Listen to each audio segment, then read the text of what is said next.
Hello बच्चों, let's see the question. And यहाँ पे हमें क्वेश्चन 3 पार्ट में गिवन है, ए, बी एंड सी। तो चलिए बच्चों एक एक करके सारे पार्ट्स को सॉल्व करेंगे। सबसे पहले बच्चों में यहाँ पे पूछा जा रहा है, calculate the equivalent mass of sodium and aluminium. तो चलिए बच्चों हम इसके इक्विवेलेंट मास को कैलकुलेट करते हैं।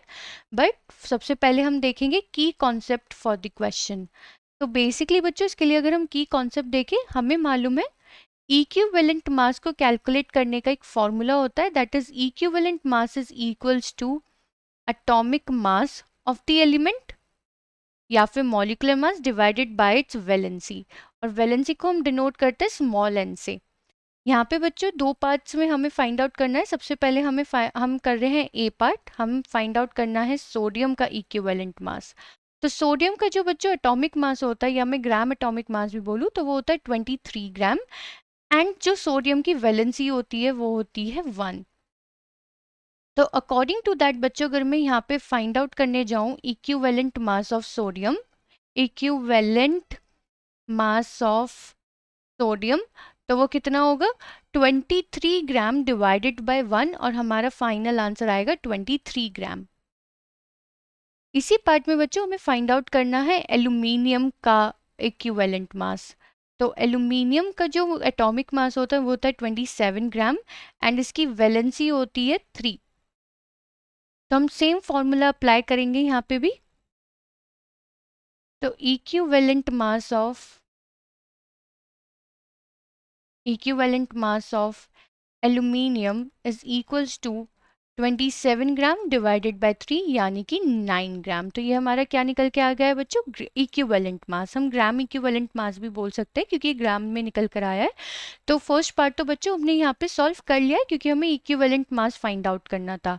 अब चलिए बच्चों बात करते हैं हम बी पार्ट की। बी पार्ट में हमसे बोला जा रहा है, what is the atomic mass of a trivalent atom X if its equivalent mass is Y.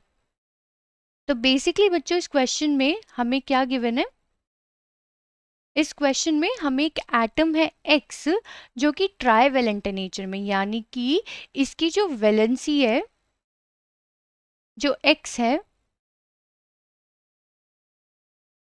इसकी वैलेंसी हमें कितनी गिवन है 3। ट्राईवेलेंट का मतलब होता है इसकी वैलेंसी है 3। एंड इसका जो हमें इक्विवेलेंट मास गिवन है, इक्विवेलेंट मास हमको गिवन है Y, और हमें इसका फाइंड आउट करना है एटॉमिक मास। एटॉमिक मास हमें इसका फाइंड आउट करना है। तो बच्चों हमारा यही की कॉन्सेप्ट यूज हो जाएगा, यही फॉर्मूला यूज हो जाएगा यहाँ पे। अगर मैं देखूं एटॉमिक मास को फाइंड आउट करने के लिए, तो एटॉमिक मास का मतलब क्या हुआ, atomic mass is equals to equivalent mass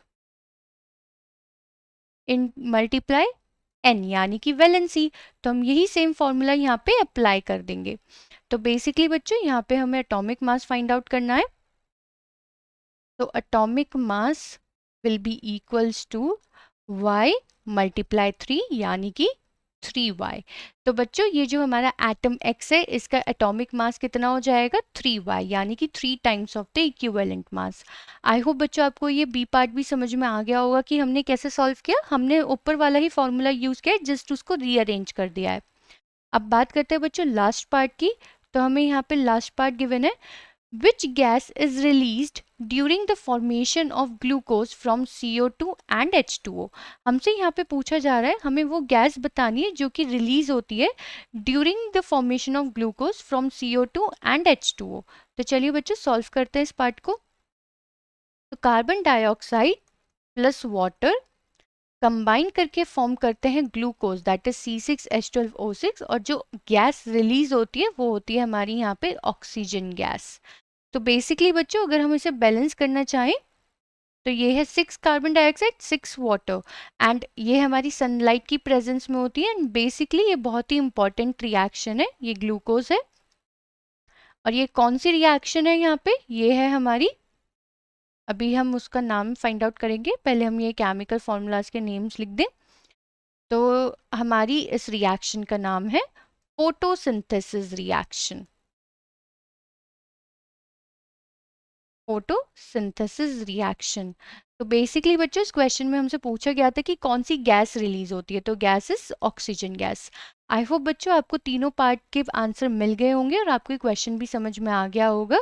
thank you.